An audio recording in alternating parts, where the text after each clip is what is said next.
The beauty about what we call nature in the Northern Hemisphere, in Europe, for example, in India and other places, is a shift in seasons. I come from Africa, and in Africa, or where I come from there are only two seasons. And in some places, they're called summer and hell. And in other places, they are called the rainy season and the dry season. And October, hopefully, is the rainy season. And even then, we can see the glory of an arrangement in what we call nature. And here in this region, we have the four seasons, and each of them is like a change of clothing. So that if we can accept nature to be something like a mother, we will see and admire the changes which make things not only interesting, but beautiful, but also balanced. So we have these four seasons, and most religious festivals will be oriented around harvest seasons or festivals or something like that. And now, of course, we're in the autumn where things have been harvested nicely, and the change in the leaves from green to reds and browns and all of that reminds us of a kind of change in clothing. We have a kind of imagination, a creative imagination, a sense of beauty, an aesthetic sense. We will see that this is a beautiful period of time where we are not exactly in the heat of the summer, not exactly in the cold of the winter, but a kind of intermediary period. And so, not so far away, we have Samhain. And Samhain is getting ready for the winter months. So what inspires people to think of these seasons and associate them with the divine within and as the universe? Firstly, we know that everything is resolved into energy. And it's good to understand this from our pure physics. Everything is just resolved into energy. And it seems that the ancient people understood this very well. And even from the times of the Rig Veda, we find the idea of a goddess coming up straight away, who is the embodiment of energy. And so there's a Devi Suktam that tells us this in beautiful language and praises the goddess in different forms and different ways, thinking that this is pure energy and in various descriptive forms, because anything which is a wonder in the universe, well, that's everything if we have an eye to see it, can be put into poetic and enthralling language that elevates the soul and the mind in the midst of anything in life that can drag the mind down. And so there is an atmosphere of not only motherliness, and what we'll understand, what we'll see in a mother's love is something extremely peculiar. Because Ramakrishna used to say, to look upon God as mother is really the purest and highest form of spiritual practice. And we wonder why he said that. It's because the mother's love is the most unselfish, unconditional form of human love. And we know this is the origin. A child is born, it comes from the mother. Even though the father may congratulate himself on the birth of a child, really nothing much to do with him, because the whole pain of childbirth comes from the mother. And immediately there's a bond between the child and the mother. And the first experience of human warmth is not at the birth, it's in the mother's womb. That connection is there because the mother's nutrition is the baby's nutrition. We may say even the mother's thought is the baby's thought. And so it's very important during 9 months of pregnancy for the pregnant woman to have good, calm thinking. In the Ramayana, that's why Sita one goes to Valmiki's ashram because she's bearing twins, and the beautiful environment of Valmiki's ashram. You can imagine a flowing river where they get water, beautiful woodlands, animals, something like a Walt Disney picture being there in a forest somewhere, with Vedic chanting going on and all of these kinds of things. So the highest real human nurturing love will be the mother's love. And if we are to represent the divine principle in any way, well, there's certainly a motherly aspect. Recently I was going on doing a retreat, and part of the retreat was a pilgrimage to Norwich. And there, Julian of Norwich, whose uniqueness, apart from anything else, was that she was the first female writer of that era, writing in beautiful language. And she writes two kinds of books. One is a short one and one is a longer one, called the Revelations of Divine Love. And there she says something, now she's Christian, in the 14th century she is, and she writes that God is both a mother and a father. And so the oldest form, really, of worship in an anthropomorphic way to God will be as a mother. And we know this through archaeological means. We can see the fertility goddesses are there. Many forms are there representing the nurturing aspect of the mother. Mother representing fertility, representing birth, representing life, and also protecting us. Now protecting us from difficulties. She has the capacity to protect us from doubt, from fear, mainly from fear, doubt, all the things that beset us. And yet, she also comes as the entire universe comprising time and space. And time is a consumer. Time is the same as destruction, because this second, last second, is gone. It's destroyed. It's finished. And everything operates within this framework. So she is space and she is time. And just as a mother of any species, if her young is in danger, she will turn into a fierce mother. She will bite and fight and scratch if necessary to the death to protect her children. And this is true of all the animal species. We'll see it.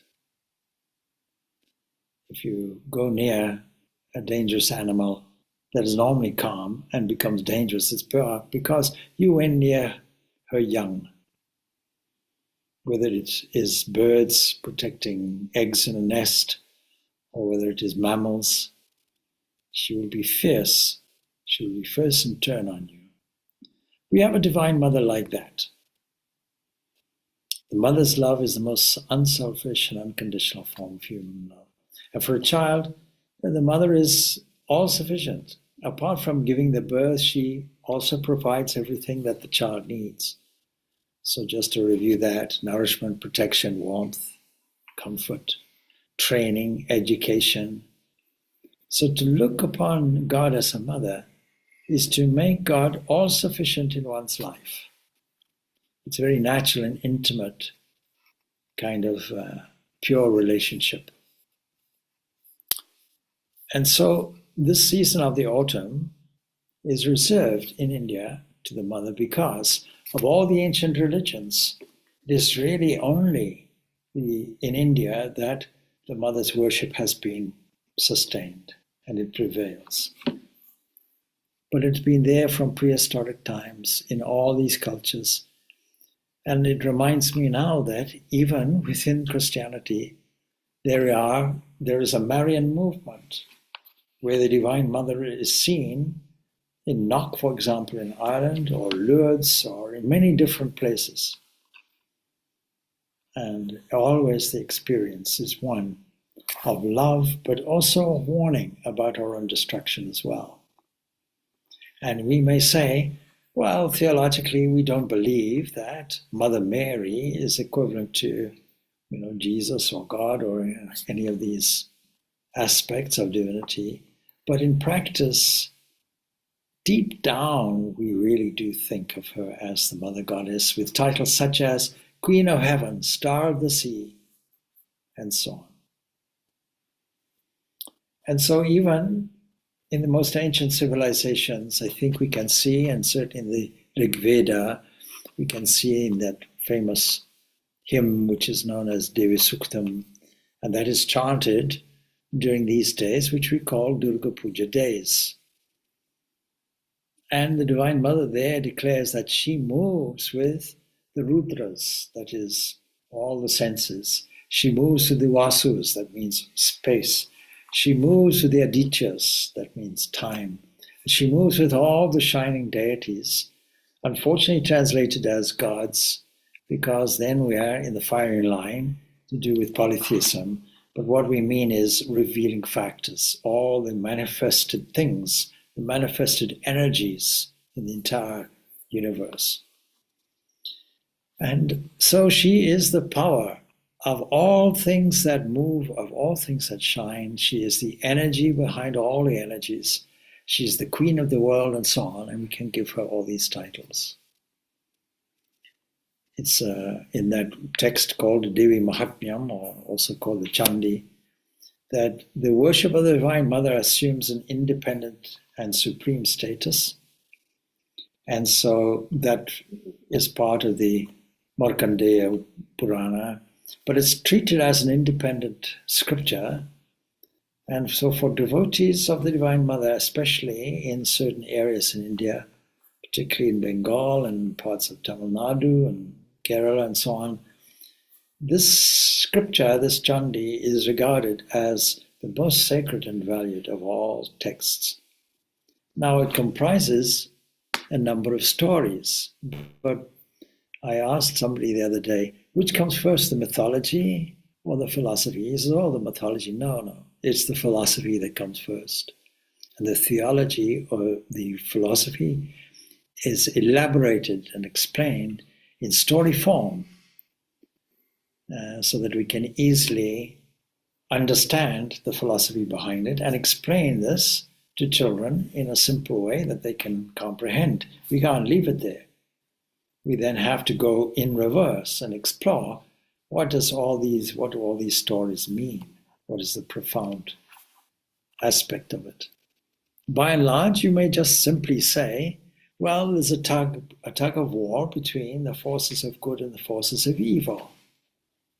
Yes, but that's a kind of oversimplification, because the philosophy tells us that both of these aspects have one origin. And therefore, when we visualize something like a fortress, that is, all the deities have given their weapons to the divine energy, she has all of that at her disposal to restore harmony in the universe. Wherever the universe is in disharmony, then all the divine energies get together and restore harmony. It's that kind of drama that's perpetually going on.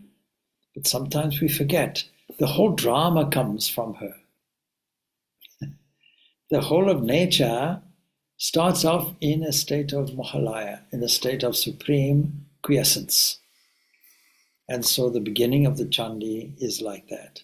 It begins with a story where Vishnu is lying there in the eternal waters. And so the Divine Mother, of course, it represents her state of tamas, inertia, her state of quiescence or potentiality. And so in this regard, the story goes that from two beings, while Vishnu is sleeping, they form in his ears from wax. And one aspect of that will be represent tamas, the other one will represent rajas. Anyway, they come and destroy the whole of the world, as it were, And these two demons, their name Madhu and Kaitab, they come out of the ears of Vishnu and they attack the creator himself, Brahma. And Brahma then praises this divine mother as Mahamaya or Yoga Nidra. Please awake from your sleep, your Yoga Nidra. Now, what is the difference between Yoga Nidra and mere sleep? In Yoga Nidra, there's still an awareness. There's not a dullness or a blankness in it. But anyway, pleased with this petition, she withdraws herself from Vishnu's body, from the sleeping body, and Vishnu now wakes up.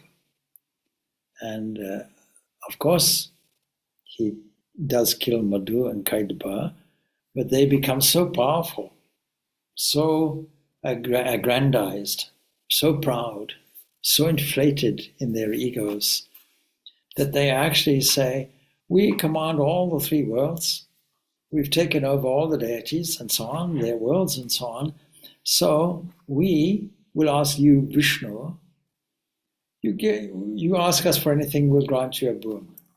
We'll grant you anything you like, imagine. So we can easily relate that to our own sense of arrogance. And humility really is the starting point in spiritual life and development. The conquering of the ego. Anyway, Vishnu says, all right, I ask this one boon, that I may kill you both. And they say, well, okay. And they look around, there's just the cosmic waters. So they think, very cleverly, they'll get away with it by saying, yes, okay, on one condition, we're entitled to ask for a condition, that you kill us on dry land. And knowing that there's no dry land around. And Vishnu raises his thigh up, puts them on the thigh, and that's the land, and he does away with them. That's the kind of first aspect of the great Chandi. So the main event really in this Chandi would be in the second part, where Devi, the mother goddess, appears as Mahishasura Mardini, that is the conqueror of this great, great demon. And so the story goes that when a powerful demon called Mahishasura, he's the king of the asuras, of the demons. We have to remember the term asura originally just meant a powerful being, that's all, a divine powerful being. That is why in Zoroastrianism, asura comes across as ahura, and ahura Mazda is the supreme entity. They retained some original kind of meaning of it. Anyway, in our case, it means demons. And they attack the deities, the forces of good, and they conquer them, they vanquish them. Same old story. And so the defeated deities, they go to Shiva, they go to Vishnu, they start complaining about the atrocities of Mahishasura. It's kind of like going to your employer, and with a complaint, I'm being bullied. And hearing this, Vishnu and Shiva and all the other presiding deities, they become extremely angry. Now, this is not anger, out of control anger. This is, they become extremely agitated. And so the rays of their anger, they combine to form a supremely powerful, dazzling, bright female being. And this is the Devi, also known as Chandika and Ambika, mother. And seeing the dazzling brightness of this Devi, Mahishasura, he first sends his army to attack her, but the Divine Mother exterminates them all. And then Mahishasura, who had the form of a buffalo, he himself, instead of sending his army is all depleted, he himself comes and attacks her. And Devi at once jumps upon his body, presses his neck with her foot, strikes his chest with her spear, and finally cuts off his head. Now all that sounds extremely gory, but we have to see what is the philosophy behind it. because this demon is within us all. And the buffalo is very wild. You may be surprised to know in Africa, the buffalo is considered the most dangerous of the animals, because even crocodiles can be attacked by buffaloes. And so buffaloes are wild, untamed. It's not the same as the water buffalo in Asia, which is thoroughly trained. It's a very wild animal. So you can easily imagine this huge creature and threatening. And so anyway, this is done away with. The head is cut off. Why the head? Because the head, if we allow the commanding position of our own selves to be fears and doubts and temptations, including lust and greed and jealousy and hatred and all of these are our enemies.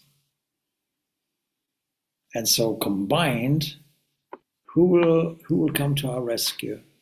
It is our own inner judgment, better inner judgment, our own conscience. But more than that, where does it come from? The embodiment of protection and goodness. And who will protect us, mere children, except our own mother, who has the energy to do it? And then, of course, so all the deities are extremely relieved, they're extremely pleased, and they praise the Devi, and their praise takes up the rest of the second part of the Chandi, and it is their praise that gives us an elevation, because part of the liturgy of most religions will be a litany of praises, the divine glories. In this way, it gives us the clue that wherever we look, we have the opportunity of seeing, in this case, a divine mother. And then the third part of the book, it's in 4 sections. The third part, the Devi appears first as Parvati, and most of the forms of Devi is really variations of Parvati. And out of her form, there comes another form known as Kalika, but she continues to be referred to as Mother, even so, in whatever form she takes. And so there were 2 brothers, Shumba and Nishumba. They become lords of the 3 worlds, and the deities lose everything. Same story. And so coming to know of the beauty of Kalika, they sent word to her, asking her to come to them. In fact, Shumba gives a marriage proposal, sends a messenger. And when she spurns them, they first sent 2 demons, Chanda and Munda, to capture her. Chanda, the moon, a reflection of the divine, no doubt, and Munda, well, something that is taken away. And they send these 2 to capture her. Now, seeing them, she becomes angry, but first, of course, there's a dialogue. And what she says is, what they say is, we've come as messengers, so you can come and marry Shumba. And she politely says, well, I thank you so much. I'm paraphrasing, I would, but I took a vow. What was that vow? I can only marry the person who can defeat me in war. And she's so beautiful. And they laugh. They think this is ridiculous. And they warn her, he's going to come and drag you by the hair and you'll be humiliated and taken off, It's ridiculous. You're a woman. No woman can defeat.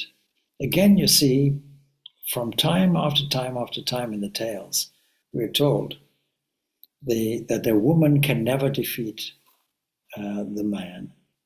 And yet we find this power, this feminine power. Why is power put as a feminine thing, feminine gender?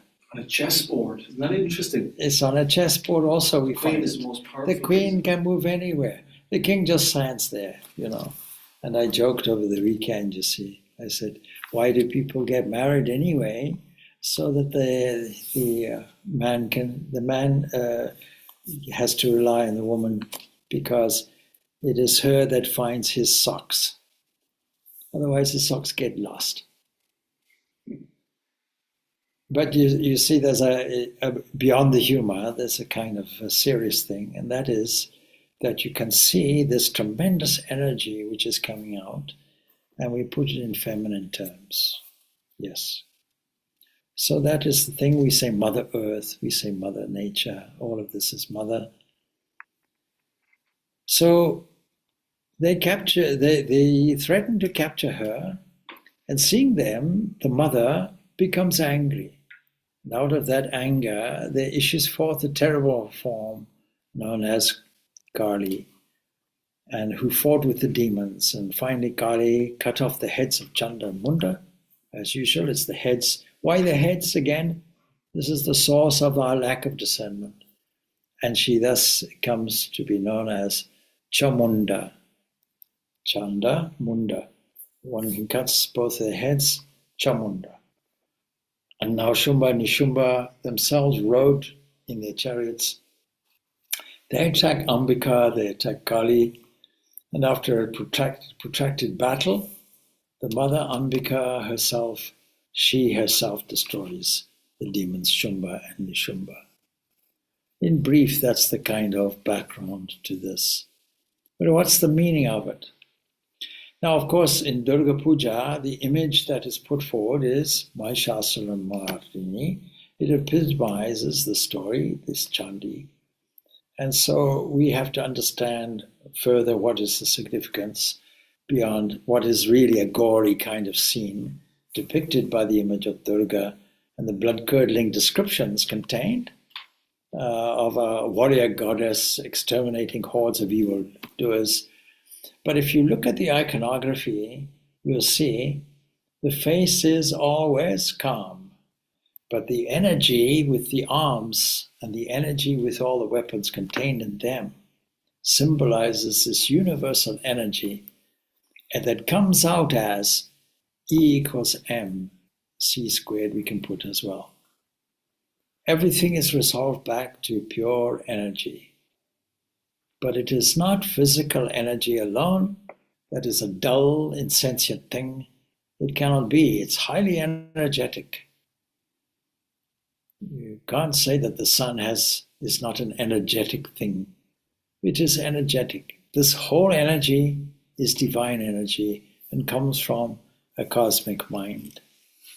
And so there are within this a view of 7 mothers. And this represents a kind of cosmology, if you will, a divine expression of energy. Brahmi is one form. That is, you see, Brahma, female equivalent, Brahmi. And it represents nada, that is the first sound, the first ripple of a cosmic sound that comes, namely Om. She's also known also as Maheshwari, can say a different form, that is the feminine equivalent of Ishwara, the Lord of the universe, God, if you will. And so this is the power of all the individualities that we come across in the universe. We have Kumari, which represents the hope offered by a guru, a teacher as well. And also, of course, it's the feminine equivalent of Skanda, that is the dynamic energy, universal energy that comes from the divine. Don't forget, Skanda, or otherwise known by various other terms, Kartikeya and so on, is one son, and the other son is Ganesha. Ganesha, it just sits, doesn't do much because it represents kind of more of a sedentary potential, creative potential. Kartikeya is the more active side of things. And then we have Vaishnavi. Naturally, that's the feminine aspect of Vishnu. That is the cosmic power that creates order and sustenance in the universe. There's Varahi. Don't forget, Varaha is Vishnu comes as a boar. And so that represents all the power of enjoyments, even the power of enjoyments, even selfish enjoyments. Everything comes from this one divine energy. Narasimha, that is also called Chamunda, and this is the essentially the feminine aspect of Narasimha, the lion man. And that represents concentration and awareness that we are gifted with and can use. In what way? Against, in the story, you may recognize, if you read the story and know the story, that the demons will come as Rakta Bija, that is Rajabhikshasra, the one that, see, every drop of blood reincarnates as a new warrior. How can you defeat something where you kill an entity and it reincarnates, its blood comes up as a new warrior? Like a nightmare scenario, all these new warriors springing up. Infinite warriors you now have to cater for. The more blood you spill, the more warriors come. And so it is this Kali who comes and licks the blood up. And this is the Chamunda. This is the concentrated awareness that destroys the ever-repeated desires, ever-repeated turbulences that come up. And the more the desires come, the more the desire for the desires come. It's like a fire always being constantly stoked and increased. And then we have Indrani, which is naturally the feminine aspect of Indra, and that is to do with the justice of balancing in the universe and so on. So all of these weapons are given to this great Durga, which literally means a fortress, the thing that protects us the most. So the basic significance of this whole story, or sequences of stories that is contained in what you call the Chandi, is to glorify Shakti, the universal energy. Shakti, the feminine aspect of Shiva. And Shakti, that's the dynamic aspect of the ultimate reality.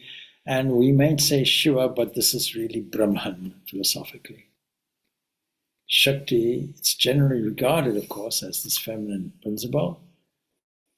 And the feminine principle itself will have these two aspects. A lower, seductive aspect. The world is alluring. The world is attractive.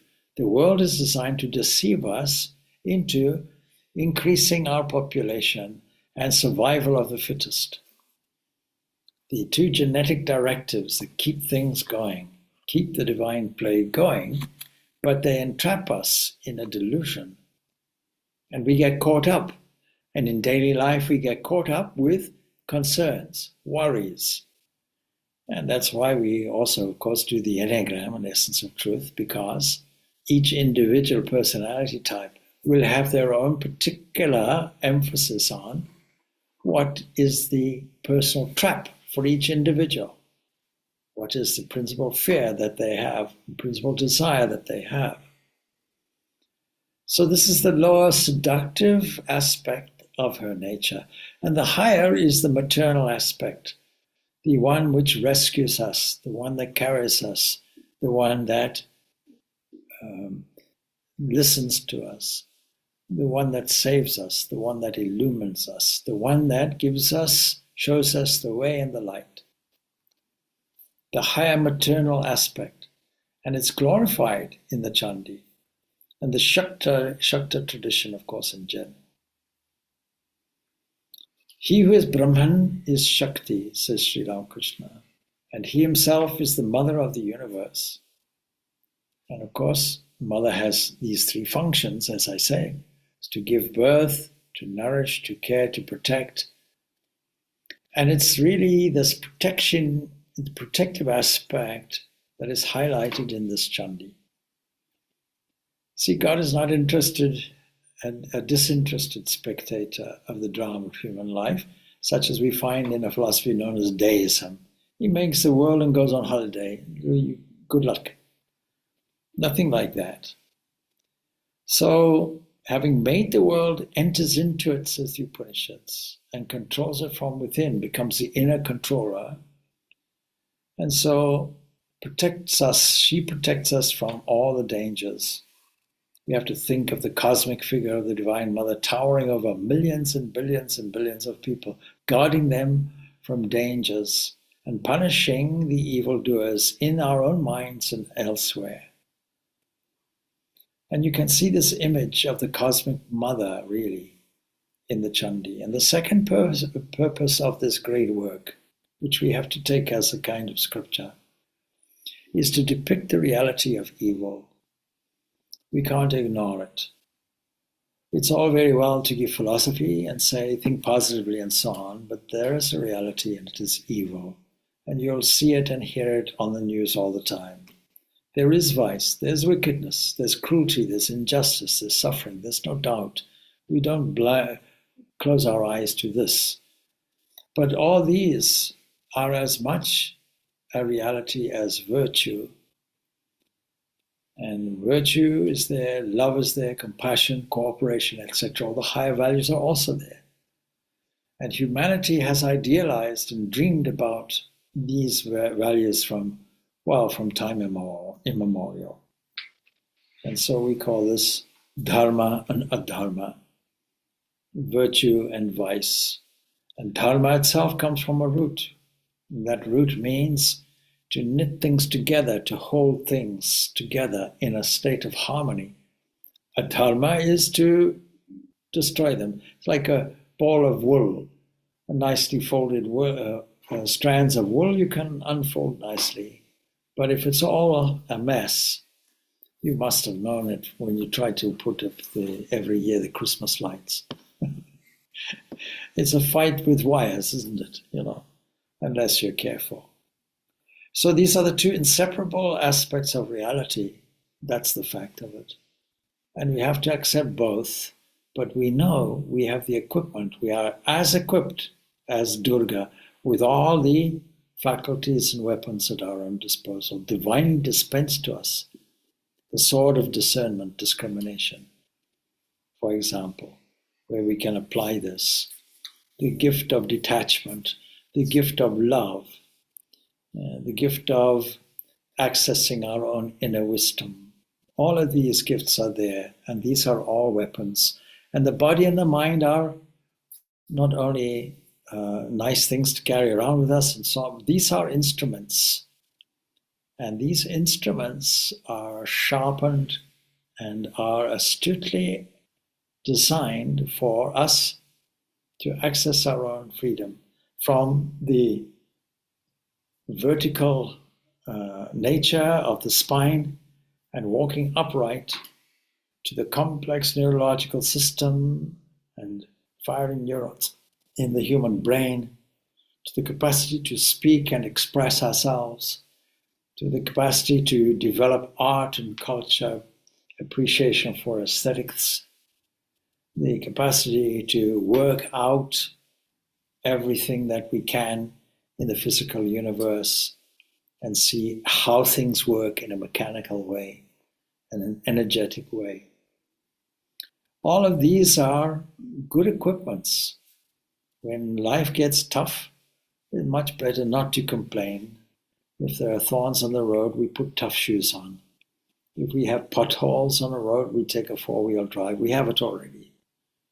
We have no business to complain. We're fully equipped to overcome and get around any obstacle presented. But we have to ensure that we seek the cooperation, seek the partnership of the divine companion constantly, practicing the divine presence all the time. Here in Brother Lawrence's book, Practicing the Presence, he says, I abandoned all spiritual practice. The only practice I have is the practice of attention, where I'm aware of the divine presence, all the time. A divine companion walks with me all the time. We were discussing earlier, how difficult or easy is it to see this divinity in others when we have to deal with them in a so-called ordinary way, person to person. We begin by feeling that even whether we are in other people's companies or no matter what environment we're in, even if it's by ourselves, that we are always in the loving presence of the divine, walking with us as our constant companion. So we generally tend to associate Godhead only with love and compassion on the one side, and we forget that Godhead has also an aspect of power, terror, and destruction. We don't require an anti-God such as a Satan to do it, not theologically. And so it's the destructive aspect of this Godhead that Sri Krishna shows Arjuna through this 11th chapter, this Vishwarupa Darshana revelation that we find in the 11th chapter of the Bhagavad Gita. And what we find in the Chandi is the same terrible aspect, but associated with the eternal feminine. Mahishasura, Shumba, Nishumba, and the other characters portrayed in this book, the Chandi, are of course mythological, no doubt, but this doesn't make them irrelevant in the present day world. And we can find similar or even worse types of people in modern times. Political leaders who commit mass genocide, terrorists who bomb crowded trains, buses, marketplaces, and so on, serial murderers, rapists, etc. The whole world is full of it. And we can read them in newspapers, or we can see them online, touch with the news, and so on and so forth. But are these people in any way better than the demons that are described in the Chandi and other places? And as a matter of fact, the Chandi assumes a greater reality and relevance in the contemporary world that we live in than at any other time before, and that makes this Chandi relevant. It's not a book of romance. It's not just a mere story, a children's story. And it doesn't promise a utopian world either. In fact, it wakes us up from our futile dreams, situates us right in the midst of terrible realities of the present day world, and which we very often fail to face head on. So, the third message, which is relevant to our time, is a message delivered by Ramakrishna himself, and that is this idea of the empowerment of women. In recent years, there's a lot of talk about empowerment of women, women's liberation, and so on. And still, there's a necessity to do some work on that in rural and tribal areas throughout the world, in Africa, in India, and various other places. And this Chandi shows to what heights this empowerment can be raised, to the power of divinity. And that means then that Ramakrishna says, here's how you do it. He says, first of all, the fact is that every woman is an embodiment of the Divine Mother. Every woman is an embodiment of the Divine Mother. And that means that when we look and deal with every single feminine form, we should really understand it and appreciate that. If we did that in reality, then equality would not only be there, but surpassed.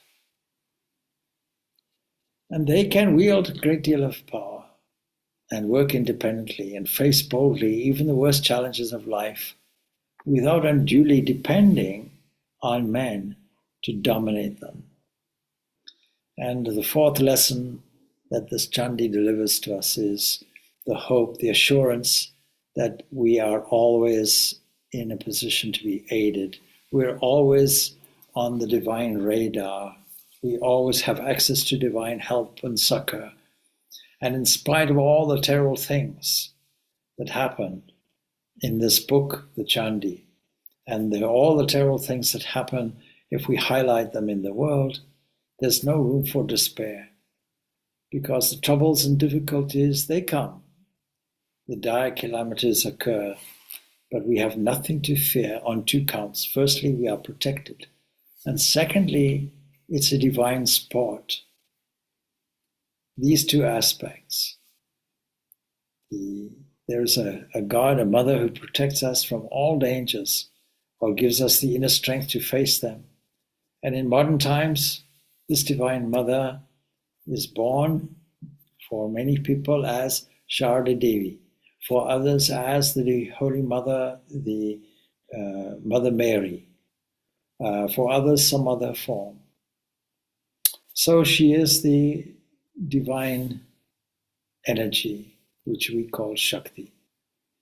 And we always have this assurance that Sharada Devi herself gives us. Always remember there is somebody behind you. Place your burden upon me and remain unperturbed, is the message of the Chandi. And Holy Mother says, always remember you have a mother. That means we are always a child and we can always take refuge. This term refuge, take refuge in me, is a significant term in Bhakti Yoga. So these are some aspects in terms of the divine. There are also 10 aspects of this, of course. Kali as a time destroyer, Tara, the power of Hiranyagarbha, there are 10 aspects. Dasha Mahavidyas, 10 aspects of this divine energy. When we consider them in philosophical terms, we'll understand them. So time is a destroyer. Tara is the power of Hiranyagarbha, the original wound, and space. Sudashi indicates to us an element of purity and perfection. Bhuvaneshwari, the forces of the material world which are in front of us. Bhairavi, the desires and temptations that result in destruction and death. Chinnamasta, self-sustaining, creation, always creating. You see Chinnamasta, where the image is the Divine Mother with her head in her hands and blood spurting everywhere. The entire cycle, continuous cycle of death and destruction. And at the same time, self-sustaining, like a fountain continuously going. And Dubhavati, destruction of the world by fire, and so it goes on. Even jealousy and cruelty, they come from this one entity. But the power of domination and so on and so forth, all of these come. But one thing we know is when we appeal to the beneficent aspect, that beneficent mother will lift us up and raise us up. Pitch black, dark and void lay, a single silver golden ray, spreading out sea infinite, displacing void where it lit. Crystallized mother's shape, mounted on a tiger striped. Birth she gives in unique style, by lighting with a silent smile. Her smile in sun's deep core sustains earth that she bore. Life-abundant carpets green culminates in human gene. Spread warm power of smiles, world with these curves beguiles. Smile when others wear a frown. A smile will turn them upside down. O Mother, my soul is elated and bewitched by thy creative smile. It warms me when I am cold, and thy blessing hand protects and sustains me. So often I am oblivious to thy power and love.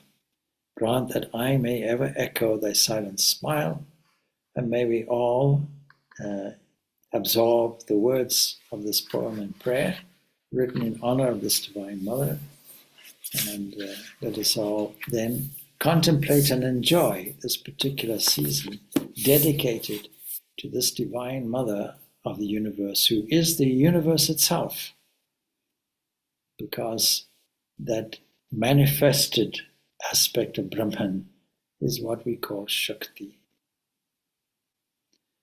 Om Shanti, Shanti, Shanti. Peace, peace, peace be unto all. Thanks. Thank you, Swamiji. Thank you, Swamiji. Yeah. Thank you, Swamiji. Good, good. Thank you, Swamiji.